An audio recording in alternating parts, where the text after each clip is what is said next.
2, 1. And Alicia Williams here on location today, thanks to Zoom, doing Property Week, the week that was in real estate in the Gladstone region. And joining me today, we have Jamie, Michael and Tanya. A big warm welcome to those kids.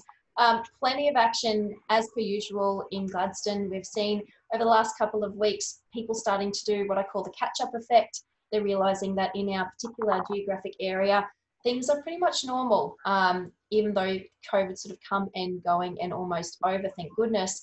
And we're really starting to see that lower end of the market move. Guys, what are you seeing out there in the marketplace? I'll go first. Yeah, why not?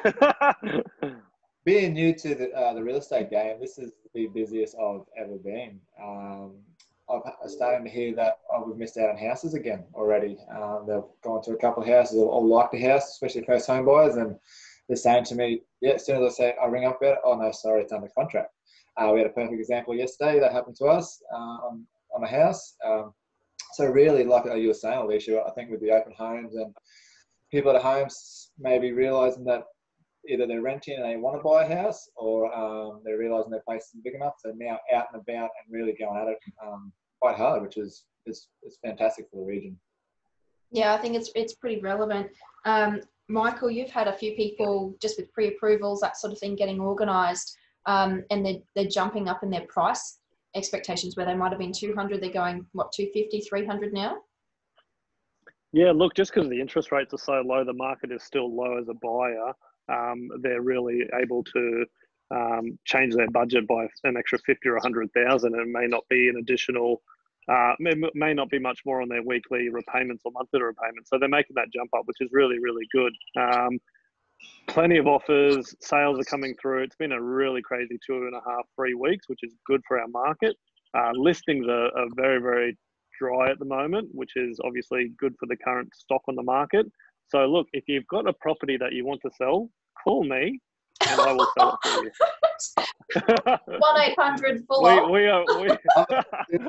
on. Honestly though, there are, gone are the days that there was 10 or 15 listings per day. You're probably looking at 2 or 3 per day, and it's really, really tight at the moment. So look, we're keen for listings. Call us and we will get a deal done for you. I'm just going to quickly, sorry, Zach's just popped up on screen. Zach, welcome Zach to the Property Week panel. We are mid-record, so for all the kids playing at home, Zackary is our sales and leasing specialist. He's in a hybrid role. We'll have a chat to him in a second. Jamie, what were you just about to say? Me and Michael actually showed a house last night, and we're having that conversation with how busy it has got with our inspections, offers, and all that kind of jazz. We're like, if we sell these houses, we're in trouble because we need to get listings. Like we actually really got no stock. It's gotten so busy. We're like, whoa! We need to go back into the listing phase and get some properties on the market. So it's exciting. We're certainly not dribbling. I'm just being very honest with people. It is the market is moving. There is a lot of action, and there is very limited listings. So, like I said, if you're even just thinking about it, call us. We can come out, do an appraisal, and let you know where it sits on the market, and go from there. It's nice to see that things have picked up after February. Oh, sorry, Jamie.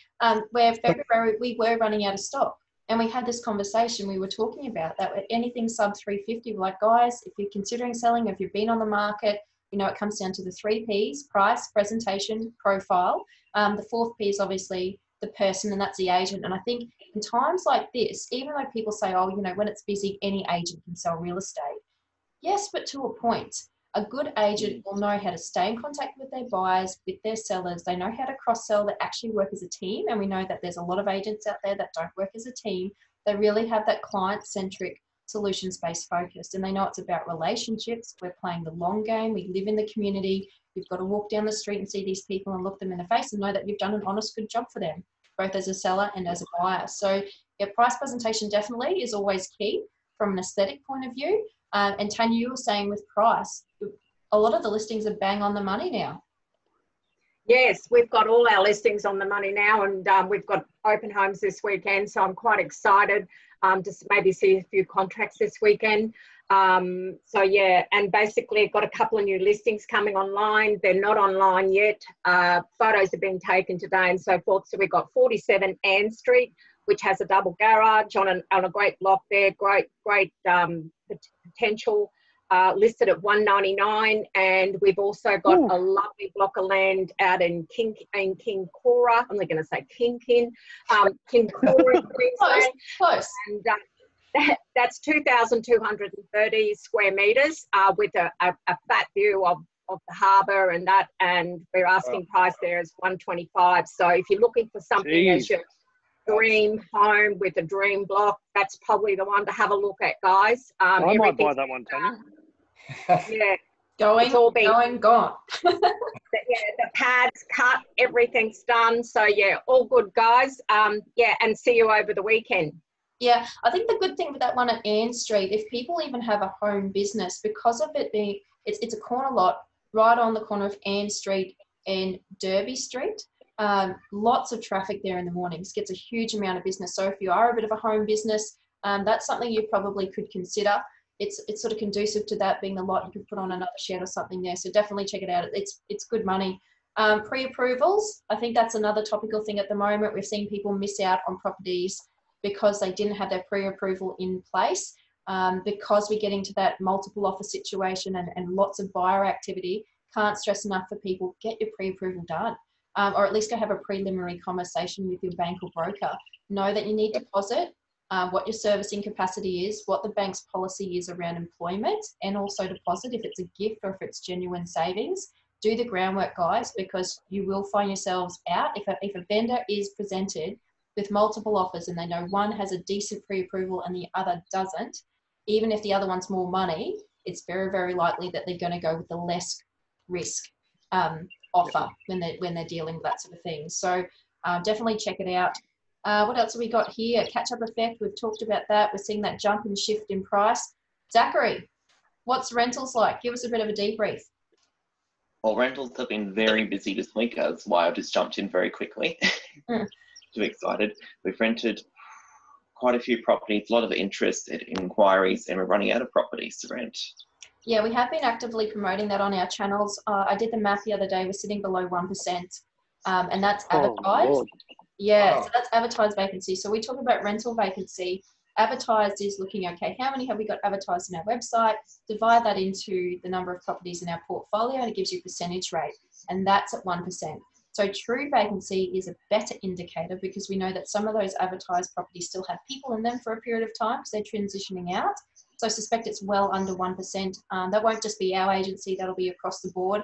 Really interesting trend because we're not sure if that's an indicator of people just staying put due to COVID. So generally when we get a really high influx of people moving in, I know a month or so later we'll have a lot of vacates at the same time because people are transitioning. We're just going to monitor that and see if that continues or if we actually do have a net increase of people coming to our area. And we know that Gladstone's great for employment. It's on, the east coast of Australia, great accessibility to the harbour. There's a lot of positives for Gladstone.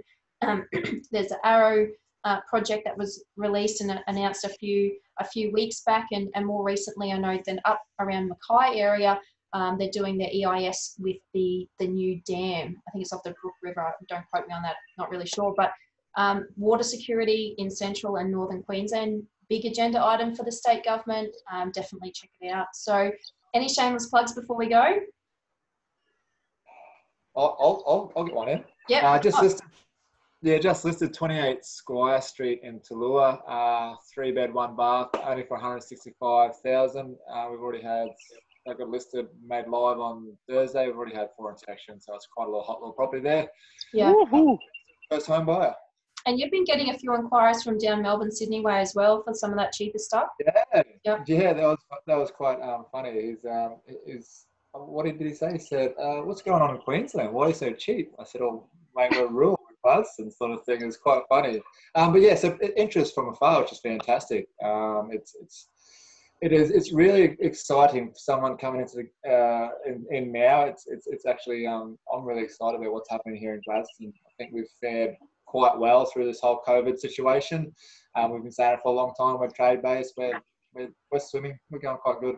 So, yeah, and Tanya, you've had international buyers this week as well. Very, very interesting. Yes, I have, and yes, a chappie from Thailand and also someone from Singapore. So yeah, as I said, it shows you the platforms that we're using are working. because we can still contact people internationally, which is awesome. Yeah. All right, well, I have one shameless plug, and that's for the office. So for those of you who don't know, we have relocated to 57 Goondoon Street. Just bear with us while we finish those renovations. We're hoping to be fully functional and operational there in the next week or two. But if you have any inquiries, obviously hit our website or give the sales agents a ring. Also Zackary managing the leasing. Hello, there we go, child friendly. Working from home, the perks. But definitely get in touch. So any questions for a panel, send them through. We'd love to hear from you, love your feedback, and we look forward to seeing you around at one of our many open homes and inspections soon. Thank you. Thank you. See you. Thank you.